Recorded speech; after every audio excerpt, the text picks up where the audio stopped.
ভারতের আরেক প্রতিবেশী দেশ নেপালেও সরকার পতন হয়েছে। সামাজিক যোগাযোগ মাধ্যম নিষেধের প্রতিবাদে হওয়া সহিংস বিক্ষোভের জেরে পদত্যাগ করেন দেশটির প্রধানমন্ত্রী কেপি শর্মা ওলি। ভারতের এই কৌশলগত প্রতিবেশী দেশের অস্থিরতা নিয়ে এবার দুশ্চিন্তায় পড়েছে দিল্লি, যা দেশটিকে স্মরণ করিয়ে দিচ্ছে বাংলাদেশ ও শ্রীলঙ্কার সাম্প্রতিক সংকটকে।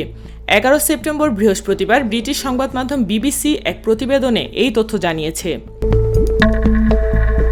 যদিও বাংলাদেশ ও শ্রীলঙ্কা ভারতের ঘনিষ্ঠ প্রতিবেশী, তবে নেপালের সঙ্গে দিল্লির সম্পর্ক ঐতিহাসিক, অর্থনৈতিক ও কৌশলগত কারণে বিশেষ গুরুত্ব বহন করে।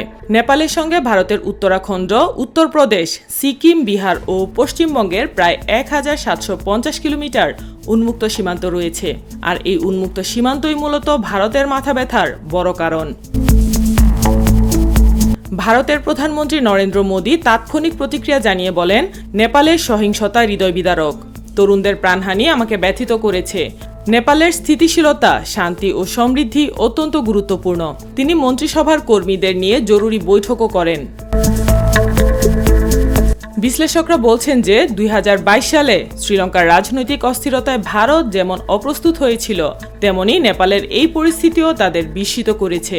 বিশেষ করে ওলির দিল্লি সফরের ঠিক এক সপ্তাহ আগে তার পদত্যাগ ঘটনাটিকে আরও তাৎপর্যপূর্ণ করে তুলেছে। নেপালের কৌশলগত অবস্থানের কারণে এই অস্থিরতা ভারতের জন্য উদ্বেগের কারণ। হিমালয়ের পাদদেশে নেপালকে ঘিরে রয়েছে চীনের পশ্চিমাঞ্চলীয় সামরিক কমান্ডের অবস্থান।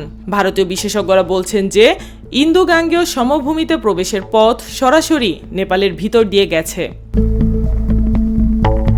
সব মিলিয়ে নেপালের রাজনৈতিক আগুন কি এখন ভারতের গায়ে লাগবে, নাকি তার আগেই দিল্লি কূটনৈতিক পরিকল্পনা নিয়ে প্রস্তুত থাকবে, তাই এখন দেখার বিষয়। সাইমা আক্তার, নিরপেক্ষ।